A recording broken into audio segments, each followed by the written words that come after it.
আসসালামু আলাইকুম, আমি গোলাপ। আমার আরেকটি নতুন ভিডিওতে আপনাদেরকে স্বাগতম। কিছুদিন আগে আমি একটি মাছ ধরার ভিডিও ছেড়েছিলাম আর বলেছিলাম যে পুকুরটি আমরা কিছু সংস্করণ করে বা কিছু নতুনভাবে মডিফাই করে আমরা পুকুরটি আবার নতুনভাবে মাছ ছাড়ার জন্য প্রস্তুত করব। তো আসেন আজকে আপনাদের দেখাচ্ছি যে আমাদের পুকুরটি রিফর্ম করার পরে কেমন হয়েছে সেটি আপনাদের সামনে তুলে ধরবো। আশা করি ভিডিওটি আপনাদের ভালো লাগবে।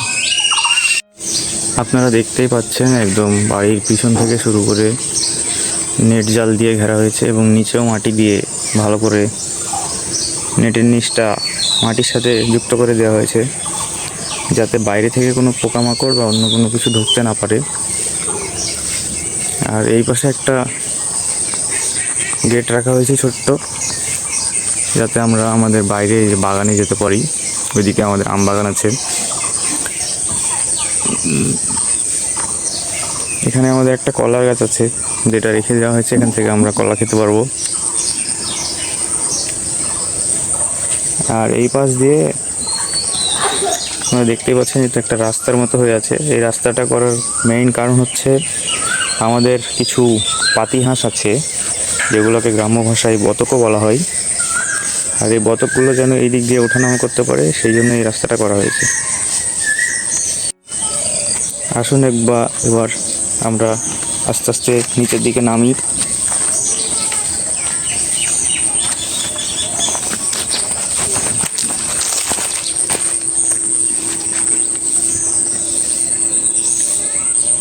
এই তো চারিপাশটা, ওইদিকে একটু বেশি চাপ পড়বে, কারণ আমাদের বাসার যে গরুর অতিরিক্ত ঘাসটা সেগুলো পুকুরের একপাশে ফেলা হয়। কারণ একটা সময় এটা আমাদের পুরা ভরাট করে দিতে হবে, তাই মাঝে মাঝে কয়েকটা সিমেন্টের খুঁটিয়া দেওয়া হয়েছে, যাতে ওই পাশটা একটু বেশি মজবুত থাকে। যদিও মাছ ধরার সময় আমাদের পুকুরের পানি প্রায় শুকিয়েই গিয়েছিল, তবে এখন আপনারা দেখতে পাচ্ছেন একটু পানি জমে আছে। আসলে কয়েকদিন আগে এখানে বৃষ্টির কারণে আবার একটু পানি জমেছে। এই পানিটা আমরা শুকানোর অপেক্ষায় আছি। এই পানিটা শুকালে আবার এখানে আমরা চুন প্রয়োগ করব। এই পাশটায় দেখতে পাচ্ছেন অনেক আগাছা ছিল, যেগুলো কেটে নেওয়া হয়েছে। আগাছার গোড়াগুলো আছে, এগুলো কাটতে অনেক সময় লাগতো, তাই এগুলো একদম জট সহ উপড়ে ফেলা হয়নি। এটা দেখতে পাচ্ছেন এটার গোড়া অনেক পুরনো, এটা অনেক আগের আগাছা। এখানে একটা তাল গাছ ছিল, অনেক ভালো তালের গাছ। বাসায় গল্প করতে আমি শুনেছি, যদিও এটা আমার জন্মের আগেই কেটে ফেলা হয়েছে। আর দেখতে পাচ্ছেন এখানে একটা খেজুর গাছ পড়ে আছে, মরা খেজুর গাছ।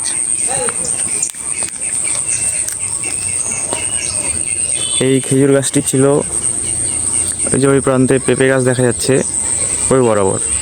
খেজুর গাছটিতে কিন্তু অনেক পরিমাণে রস হতো। সন্ধ্যাবেলা আমরা খেজুর গাছে কলস লাগাতাম, আর সকালে পারলে প্রায় 10-11 লিটার করে রস হতো প্রত্যেক দিন। তবে এই গাছটিতে খেজুর হতো না, শুধু রসই হতো। পুকুরের চারপাশটা অনেক ভালোভাবে ঘেরা হয়েছে, যাতে এখানে বাইরে থেকে কোনো কিছু ভেতরে ঢুকতে না পারে, আর এখানে সাপ ব্যাঙ বা অন্য কিছু যাতে ঢুকতে না পারে। পুকুরের মাছগুলো যাতে বাইরে যেতে না পারে, আর আমাদের হাঁসগুলোও যাতে বাইরে যেতে না পারে, এবং আমাদের বাসায় তাড়াতাড়ি যেন উঠিয়ে নেওয়া যায় হাঁসগুলো ঘিরে, সেই জন্য। আর এতে মাছগুলো বাইরে যেতে পারবে না। বাইরে থেকে সাপ কিংবা অন্য প্রজাতির মাছ বা পুকুরের জন্য যেগুলো ক্ষতিকারক জীবজন্তু, সেগুলো তেমন আসতে পারবে না। এই জন্য এটা ভালোভাবে ঘেরা হয়েছে। আর আমাদের পুকুরের একটু সেফটি থাকবে, ভালোই সেফটি থাকবে এই জন্য। তো এখন আমরা পুকুরটি সম্পূর্ণরূপে শুকিয়ে যাওয়ার অপেক্ষায় আছি। পুকুরটি শুকালে আমরা মোটর দিয়ে এটা ভর্তি করব। তার আগে অবশ্যই আমরা এটাতে চুন প্রয়োগ করব, আর আরও একবার ভালোভাবে পর্যবেক্ষণ করে নিব, যাতে আর কিছু করা লাগে কি না। আশা করি আজকের ভিডিওটি আপনাদের ভালো লেগেছে। আর ভিডিওটি যদি আপনাদের ভালো লেগে থাকে তাহলে লাইক, কমেন্ট, শেয়ার, সাবস্ক্রাইব অথবা আমার পেজটি ফলো করে আমাদের সাথে থাকবেন।